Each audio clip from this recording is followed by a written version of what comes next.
근데 잘 보세요. 여러분이 99.9%짜리를 99.99999 이렇게 순수하게 만들려면 가열해야 되죠. 때려야 되죠. 사실은 그게 다 돈이잖아요. 그렇죠?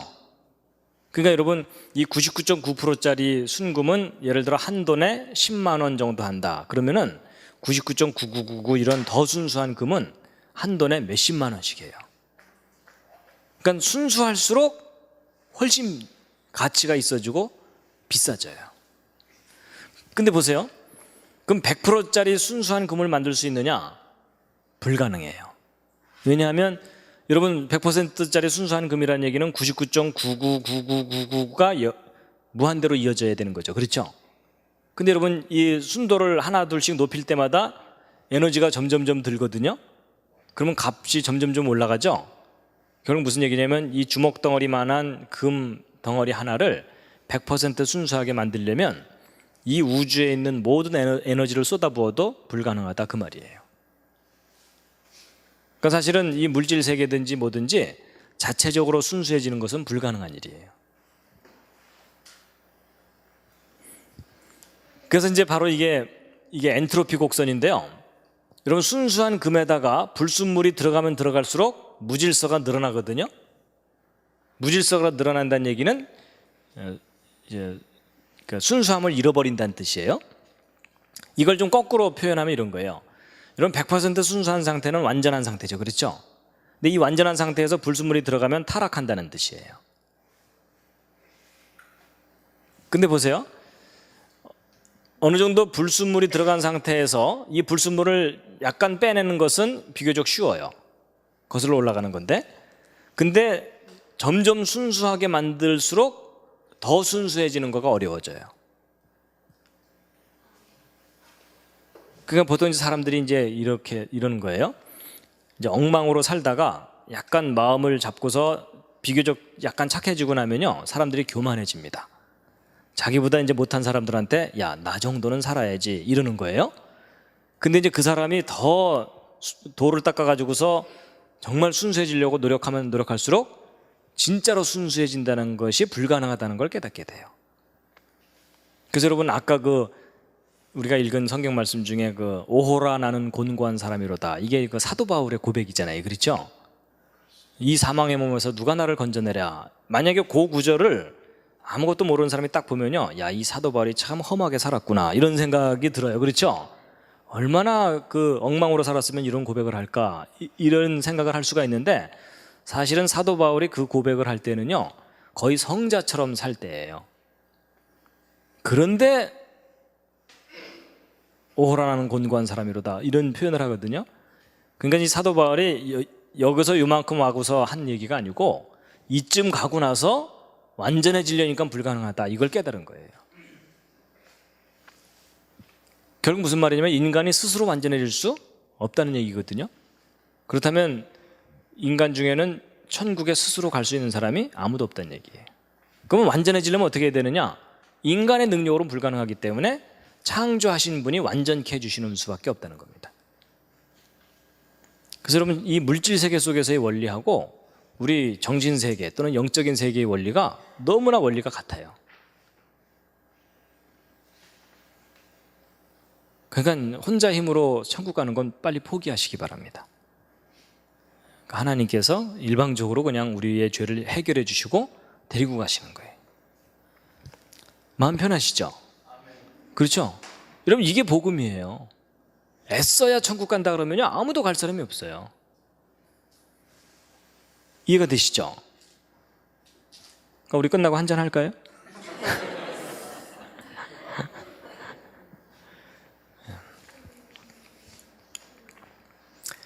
자, 여러분 이 연력학 제2법칙이 아주 중요한 걸 해결해 줘요. 잘 보세요. 이제 이게 아주 중요한 그래프인데, 여러분 지금 말씀드린 연력학 제2법칙은 자연의 법칙이거든요. 이 우주 안에 있는 기본적인 법칙이에요. 근데 이 법칙, 제2법칙의 의미가 뭐냐면 시간이 지나갈수록 질서가 점점 무너진다 이런 얘기죠. 그렇죠?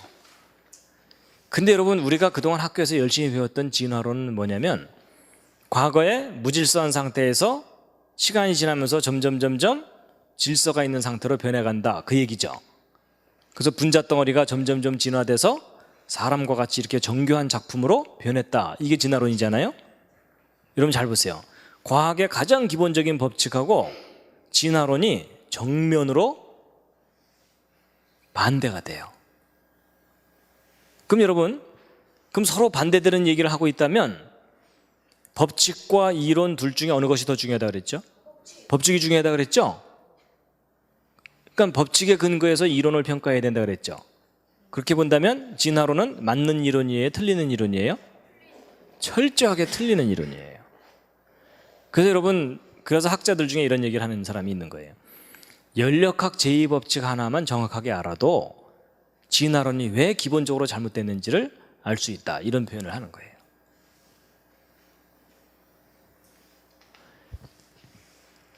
근데 이제 보세요.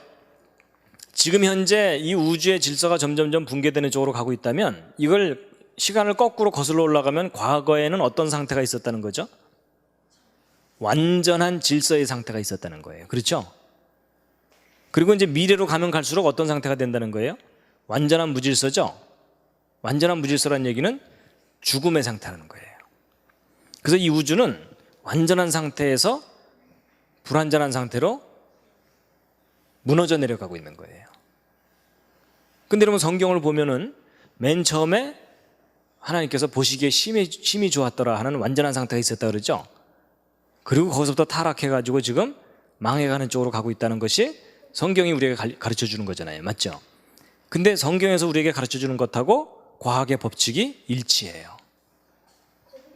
그러니까 여러분, 이 과학의 가장 근본적인 법칙이 성경의 진리라는 것을 강력하게 뒷받침해 주고 있는 겁니다.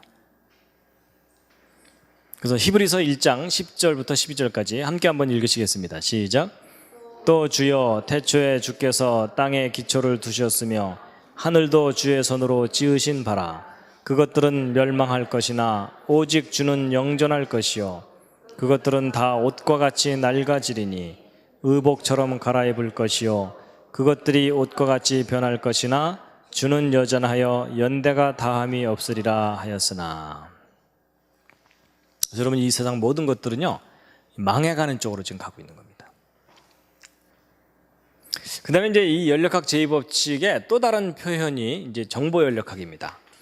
이 정보, 인포메이션, 어떤 메시지를 다루는 사람들이 무슨 법칙이 있다는 걸 알게 됐어요. 이게 뭐냐면 여러분, 이 연력학 제2법칙은 변질의 법칙이라고 그랬죠. 그러면 정보는 전달될수록 어떻게 될까요? 변질됩니다.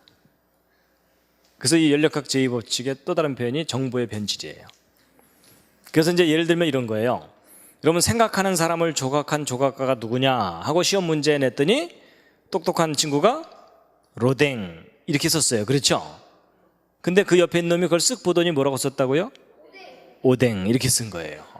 그건 다 아시죠? 근데 이제 그 뒤에 있는 놈이 앞에 있는 놈 걸 싹 보더니 덴푸라 이렇게 쓴 거예요. 그 다음에 그 옆에 있는 놈이 뭐라고 썼다고요?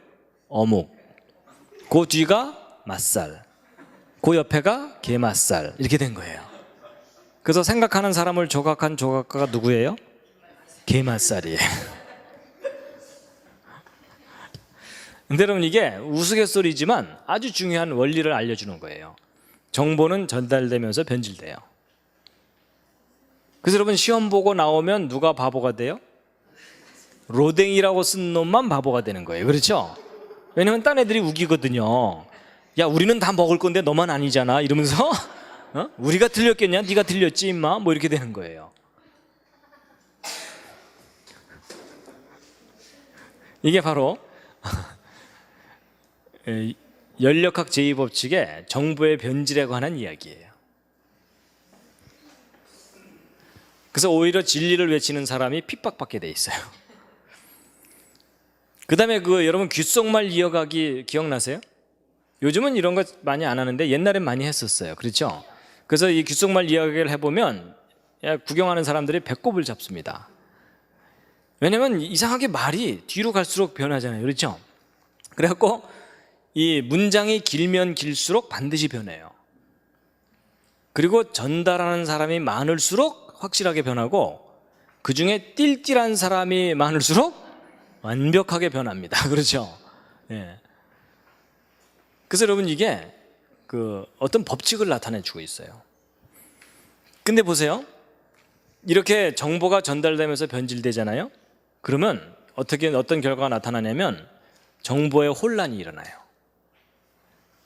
그래서 무슨 말이냐면 시험 치고 나와서 로댕, 오댕 또 뭐 이런 것들이 막 뒤범벅이 돼갖고 이제 어느 게 진짜 정답인지를 헷갈리게 돼 있어요. 그러면 이제 정보가 혼란이 일어나면요, 나타나는 현상이 뭐냐면 초기 정보를 잃어버려요. 그러니까 로댕을 잃어버리는 거예요. 그래서 여러분 보세요. 지금 현재 이 세상에 살고 있는 사람들이 성경 창세기에 나오는 천지창조 에덴 동산 이야기 잘 안 믿죠. 그렇죠? 근데 여러분 그거를 이상하다고 생각하지 마세요. 왜냐하면 이 초기 정보가 시간이 지나면은 변질되면서 소멸되게 돼 있어요.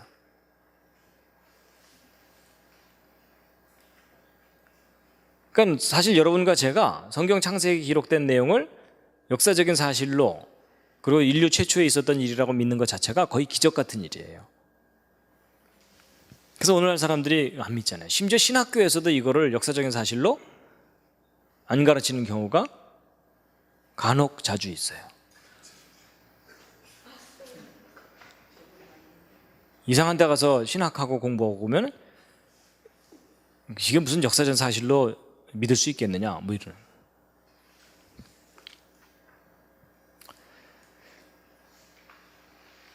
그 다음에 이런 정보가 변질되면서 뭐가 일어나냐면요, 개념의 혼란이 증가해요.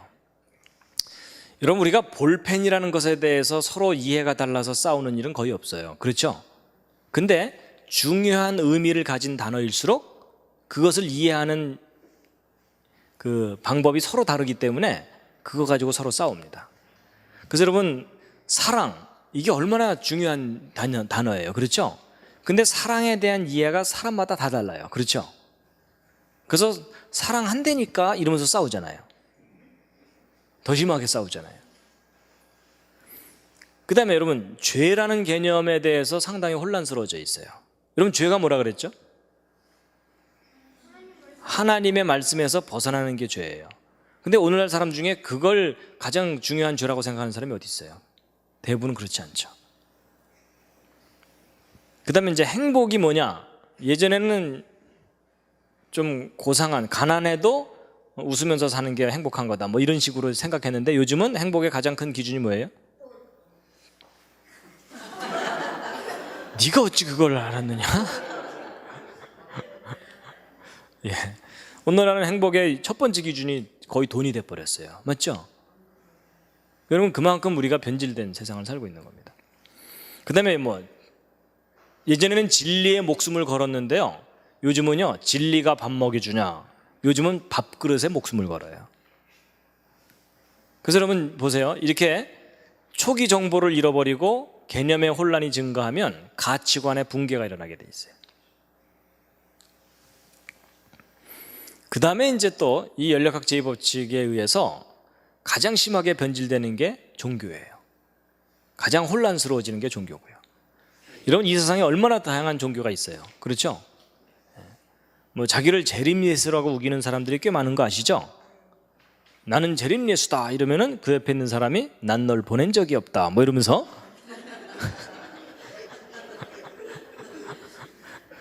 둘 다 묶어놔야 되죠?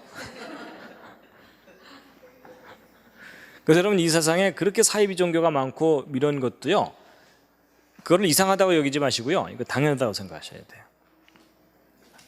그리고 항상 가짜가 진짜를 몰아내게 돼 있어요. 짝퉁이 정품을 몰아내게 돼 있고. 그래서 정품을 지키는 일이 그렇게 어려워요. 그래서. 근데 여러분 이제 이 모든 것들이 다 변질되지만 변하지 않는 게 있어요. 변하지 않는 게 있습니다. 정말 영원한 게 있습니다. 이사야서 40장에 있는 말씀 8절인데 함께 읽으시겠습니다. 시작. 풀은 마르고 꽃은 시드나 우리 하나님의 말씀은 영영이 서리라 하라. 그래서 이제 한 가지 좀 이제 말씀드릴 게 뭐가 있냐면요, 이제 이 성경에 관한 건데요. 여러분 아까 그 정보연력학 법칙에 의하면 정보는 전달되면서 변질된다 그랬죠. 그럼 여러분 그게 상당히 심각한 문제를 제기합니다. 그게 뭐냐면 여러분 우리가 가지고 있는 이 성경은요 번역본이에요. 그렇죠? 그러면 이제 원어로 쓰여 있는 히브리어로 쓰여 있는 이 원본도 사실은 진짜 원본은 다 소멸됐어요. 우리는 사본만 갖고 있어요. 필사본만. 근데 여러분 필사본이라는 것은 이게 직접 글로 써서 옮겨 적은 거거든요. 근데 여러분 이렇게 뭔가를 옮겨 적어봐서 아시지만 옮겨 적을 때마다 틀리죠. 짧은 거라면 그래도 비교적 안 틀리는데 문장이 길수록 복잡할수록 반드시 틀리게 돼 있어요. 그럼 이제 어떤 심각한 문제가 생기냐면 정말 우리가 가지고 있는 이 필사본이 원본과 똑같겠느냐 이런 거예요. 여러분 점 하나만 잘못돼도 의미가 전혀 달라지는 게 문장이잖아요. 그렇죠? 그래서 예를 들어 성경 원본에 예수를 믿어야만 구원을 얻는다. 우리는 그렇게 알고 있잖아요. 근데 만약에 원본에는 예수를 믿어도 구원을 얻는다. 이렇게 돼 있다면 우리가 그동안 그 하나 때문에 얼마나 많이 서로 치고받고 싸웠어요. 그렇죠? 그러니까 하나만 틀려져도 의미가 달라지는데 과연 이 성경이 완벽하게 보존됐겠느냐 이런 의구심이 들거든요. 그래서 이제 그걸 좀 점검을 해볼 텐데요. 여러분 이제 고서 검증이라는 게 있습니다. 우리가 가지고 있는 사본이 정말 원본과 동일한 것이라고 할 수 있는지를 검증을 하는 거예요. 그래서 여기에는 몇 가지 기본적인 기준이 있는데 사본들 간의 오차가 적을수록 그 사본은 믿을만 하겠죠. 그리고 사본의 숫자가 많을수록, 그러니까 동일한 내용을 담고 있는 사본이 숫자가 많을수록 서로를 검증해 주니까 믿을만 하겠죠. 그 다음에 원본과 가장 가까운 사본일수록 가장 변질이 덜 됐겠죠. 바로 이런 객관적인 기준을 가지고 우리가 가지고 있는 사본이 믿을만한지를 검증하는 거예요. 그래가지고 먼저 이제 그 사본 간의 오차가 적다는 거, 그 다음에 사본의 숫자가 많을수록, 그리고 원본과 연대차가 적을수록 이제 믿을만하다는 걸 가지고 일단 신약 사본을 좀 이제 살펴보면요. 이제 신약 성경만 얘기하면은 비교할 게 없으니까 일리아드라고 하는 옛날 그 서양 사람들이 고전으로서 막 암송도 하고 그랬던 그 일리아드하고 좀 비교를 해보면은요. 일단 사본 간의 오차, 신약 성경의 경우는 0.5% 정도 있어요. 0.5%면은 200분의 1 정도입니다. 200분의 1. 그러니까 예를 들어 뭐 아주 쉽게 얘기하면 원고지 한 매당 한 글자 정도, 뭐 이 정도 수준의 오차가 있어요. 여러분 그 성경이 완전하다는 것은 원본이 완전하다는 거지 사본은 불완전한 점이 있을 수 있습니다. 그 다음에 이제 일리아드는 5% 정도예요. 그러니까 20글자당 하나 뭐 이 정도겠죠? 쉽게 생각하면. 근데 어쨌든 신약 성경이 그 유명한 일리아드보다도 10배나 정확하게 잘 보존돼 있어요. 그 다음에 이제 사본 숫자는요, 신약 성경이 2만 권이 넘고 일리아드는 600권 정도예요. 그러니까 사본 숫자만 보더라도 신약 성경이 40배나 더 많아요. 그러니까 풍부하게 많기 때문에 서로가 검증이 되니까 더 믿을만 하겠죠. 그 다음에 이제 연대 차이. 그 신약 성경의 경우요, 이제 원본은 AD 40년에서 100년 요 기간 동안에 기록된 건데 우리가 지금 현재 가지고 있는 가장 오래된 신약 성경 사본은 AD 125년 경쯤인데 적게는 25년에서 많게는 80년 정도 차이니까 평균 한 50년 정도 차이죠. 그렇죠? 근데 일리아드 같은 경우는 원본이 BC 900년인데 가장 오래된 사본은 BC 400년 거니까 500년 정도 차이가 있죠. 그러니까 연대 차이도 10배 정도 차이가 나요. 그러니까 좀 단순 무식하게 얘기하면 신약 성경이 일리아드보다 이거 서로 곱하면은 4,000배 정도 믿을만하다 할 정도로 신약 성경이 객관적으로 비교해 볼 때 훨씬 믿을만한 사본이라는 거예요. 그러니까 여러분 인간이 가지고 있는 고전 중에 이렇게 잘 보존된 사본이 없다고 할 정도로 신약 성경은 사본이 잘 보존돼 있어요. 근데 그럼에도 불구하고 0.5% 오차가 있다는 것이 좀 꺼림칙하시죠. 근데 여러분 그거 너무 걱정하지 마시기 바랍니다. 저 오차들은요 대부분 사소한 오차예요. 아주 치명적인 부분에서 오차가 나는 게 아니고 예를 들면 이런 거예요. 뭐 예를 들어 예수께서 가라사대 이렇게 써야 되는데 예수께서 가라사디 뭐 이렇게 썼다거나 하여튼 뭐 그 정도 오차들이에요. 대부분이. 그러니까 그거는 그리고 또 이제 그게 뭐 모든 사본이 마태복음 몇 장 몇 절이 예수께서 가라사디 이렇게 돼 있는 게 아니고 대부분은 예수께서 가라사대 이렇게 돼 있는데 일부만 예수께서 가라사디 이렇게 돼 있다는 거예요. 그러니까 서로 검증을 해보면은 쉽게 그 오차를 제거할 수 있는 그런 사소한 오차들이 대부분이에요. 그러니까 그렇게 교정될 수 있는 오차를 다 제거하고 나면 저 오차 비율은 훨씬 줄어들어요. 그러니까 정말 지극히 믿을 만한 기록이 신약사본이에요. 근데 이제 어쨌거나 오차는 있긴 있잖아요. 그렇죠? 예. 근데 이제 문제는 신약성경이 아니라 구약사본이에요. 여러분, 신약과 구약 중에 어느 것이 더 오래된 사본이에요? 구약이죠. 그렇다면 어느 것이 더 많이 변질될 가능성이 있어요? 구약이죠. 더 오래됐으니까. 그렇죠? 그러니까 여러분, 신약성경이 아무리 정확하게 보존돼 있어도 그것에 근거가 되는 구약사본이 변질이 심하면 신약사본 잘 보존된 것은 별로 의미가 없을 수가 있어요. 그렇죠? 그래서 이제 구약사본을 이렇게 볼 텐데요.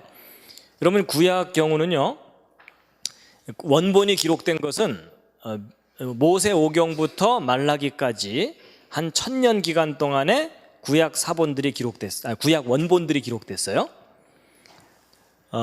그런데 얼마 전까지 사람들이 가지고 있던 비교적 믿을 만한 이 구약 성경 사본이 마소라 사본이라 그래가지고 마조레 텍스트라고 하는 거였어요. 그래서 구약 거의 전체를 담고 있는 사본이거든요. 근데 그게 AD 900년경 거예요. 이때 필사해 놓은 거예요. 근데 여러분, 이 구약의 제일 마지막 원본인 말라기하고만 비교해 보아도 1300년이나 차이가 나잖아요. 그럼 여러분, 사실 1300년이나 시간 간격이 있으면 이 기간 동안 얼마나 내용이 변질됐는지 검증할 길이 없어요. 맞죠? 그래서 오랫동안 사람들이 이 구약 성경 사본의 이 완벽한 보존에 대해서 의문을 가졌었어요. 정말 이게 원본하고 똑같을까? 뭐 이런 거예요. 그 성경의 신뢰도에 대해서 많은 의문이 있었는데, 여러분, 20세기 최대의 고고학적 발견이라고 할 만한 것이 있었는데, 그게 뭐냐면 사해 사본이 발견된 거예요.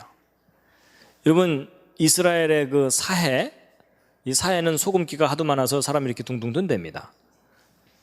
저도 한번 가서 빠져보려고 그러는데 아직 안 가봤습니다. 근데 이 사해 근처에 이 황량한 곳에 이 동굴들이 좀 있거든요. 이런 동굴 속에서 발견된 사본이에요. 그래가지고 1947년에 이 사해 주변에서 이제 첫 번째 그 사본이 발견됐는데, 이거 사본 발견한 스토리가 재밌어요. 그 목동이 그 양이나 뭐 이런 염소 이런 걸 치다가 잃어버린 거예요. 한두 마리를. 그러니까 이제 걔네들을 찾으러 다녀야 되는데 얘네들이 이런 동굴 속에 들어가 있을 수도 있잖아요. 그러니까 이제 이 목동이 이 돌멩이를 들고 저 동굴마다 이렇게 던져 넣은 거예요.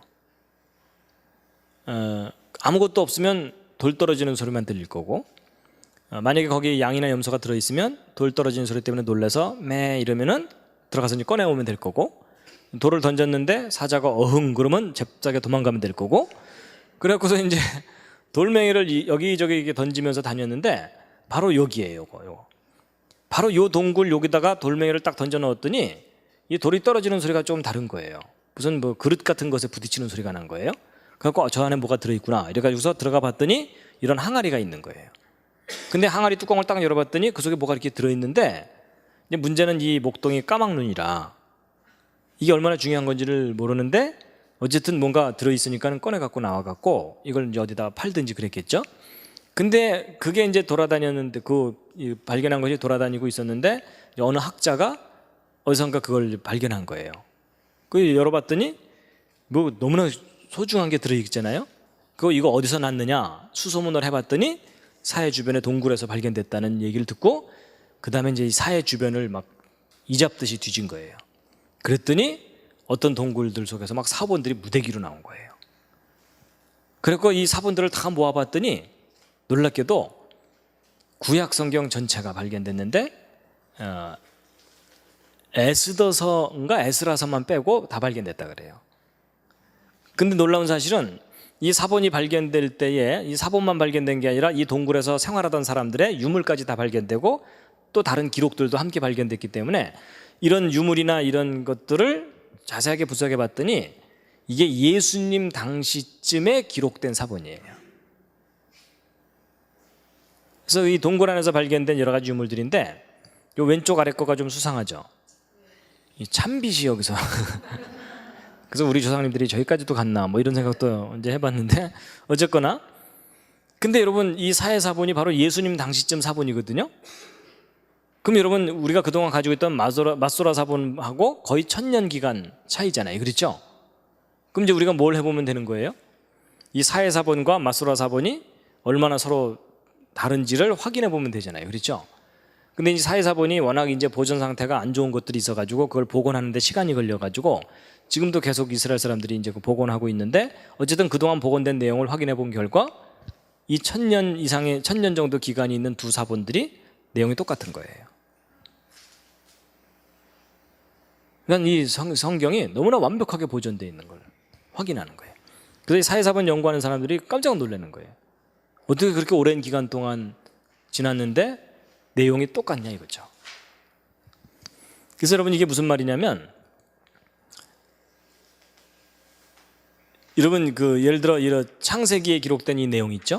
창세기 1장의 저 내용은 모세가 처음 기록했을 때 그 내용이나 이사야 선지자가 창세기 공부할 때 읽었던 내용이나 예수님이 성전에서 읽었던 창세기나 우리가 지금 보고 있는 창세기나 한 글자도 틀리지 않는 똑같은 기록이라는 얘기예요. 그래서 여러분 이 사해사본의 발견이 성경의 그 완벽한 보존에 대해서 너무나 강력한 증거를 제시해주고 있기 때문에 이스라엘 사람들한테는 이 사해사본이 국보예요. 그래갖고 이 사해사본 발견하고 난 다음에 이거를 전시하고 연구하는 이 박물관을 만들었거든요. 그 박물관의 지붕 모양이 이렇게 돼 있어요. 이게 무슨 모양이냐면 사해사본 항아리 뚜껑 모양이에요. 여러분 우리도 그 예술의 전당 거기에 그 지붕 모양이 옛날 양반들 갓 모양이죠. 이제 그렇게 해놓은 것처럼 저렇게 특징 있게 저렇게 해놓은 거예요. 그래서 여러분 이 구약 성경 사본이 그렇게 완벽하게 보존되어 있다는 것은요, 정말 누군가 특별하게 그 말씀을 보존하려는 노력을 하지 않는 이상은 그렇게 완벽하게 보존될 수가 없거든요. 그래서 여러분 성경 일단 내용의 진실성은 두 번째 문제고 우리가 가진 그 고전의 그 기록들 중에 가장 완벽하게 보존된 기록이 이 구약 성경 기록입니다. 하여튼 좀 믿어주시면 감사하겠습니다. 그래서 이제 지난번에 제가 창세기 1장 1절에 대해서 강의를 했었죠. 그렇죠? 그것하고 이것하고 이제 서로 통하는 거예요. 그 완벽하게 보존도 됐지만 그 내용도 완전한 내용이고. 근데 이제 이렇게 구약 성경의 기록들이 한 글자도 틀리지 않으면서 완벽하게 보존될 수 있는 이유 중에 하나가 이 수학적인 특징이 있어서 그 숫자를 검증해 보면 제대로 베꼈는지 안 베꼈는지를 확인해 볼 수가 있거든요. 그런 것들이 모두 복합적으로 작용해 갖고 성경이 완벽하게 보존된 겁니다. 그러니까 사실 정보 연력학적인 관점으로 볼 때 구약 성경이 완벽하게 보존된 건 거의 기적 같은 일이에요.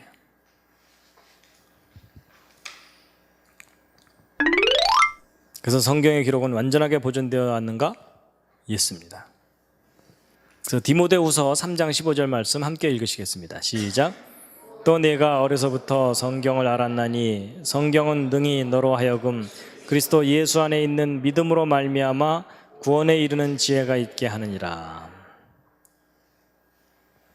또 읽겠습니다. 시작.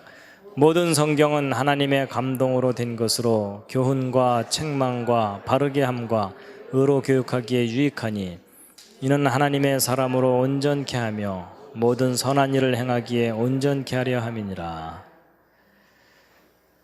그래서 오늘 이 우주의 법칙과 성경, 그래서 그 연력학 법칙에 대해서 말씀을 드렸는데 이제 기억이 나십니까? 연력학 법칙의 첫 번째 법칙이 뭐라고요? 보존의 법칙입니다. 뭐가 보존된다고요? 에너지가 보존된다. 그리고 두 번째 법칙은 변질의 법칙입니다. 그래서 이 두 번째 법칙인 변질의 법칙을 다양하게 표현하는데 고전연력학에서는 에너지는 자꾸 소모된다. 그 다음에 이 통계연력학에서는 질서가 무질서해지는 쪽으로 간다. 그리고 정보연력학에서는 정보는 시간이 지나면서 변질된다. 그래서 여러분 이 우주가 지금 망해가는 쪽으로 가고 있다는 거예요.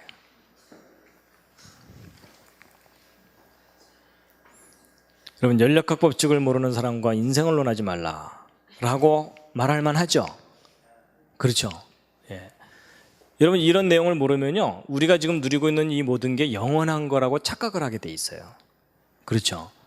그리고 또 뭐가 있냐면요, 이 사탄이 사람들을 속여요. 야, 너희들이 열심히 지혜롭게 하면은 낙원이 건설될 거다. 너희들 스스로 낙원을 건설할 수 있을 거다. 이런 거예요. 그래서 여러분 요즘 생명복제 뭐 이런 거 있죠.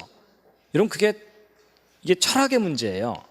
이 생명을 복제하는 것이 가능하냐 불가능하냐 이런 기술적인 문제가 아니고요, 철학의 문제인데, 여러분 오늘날 생명복제를 자꾸 시도하려는 이유 중에 하나가 뭐예요? 우리 장기 고장나면 바꿔치기 하면서 영원히 살려고 노력하는 거잖아요. 그렇죠? 지금은 수명을 연장하는 정도지만 기술이 더 발달하면 우리 인간의 힘으로 계속 영원히 살아갈 수도 있을 거다라면서 지금 가고 있잖아요. 그렇죠? 여러분 그거에 속으면 안 돼요. 여러분 인간은 절대로 창조자가 아니기 때문에 인간의 힘으로는 영원히 못 살아요. 근데 누군가가 자꾸 속삭이는 거예요. 너희들이 노력하면 영원히 살 수 있을 거야. 하나님 의지하지 마. 너희들끼리 잘해봐. 뭐 이런 거거든요. 좀 절대 안 됩니다.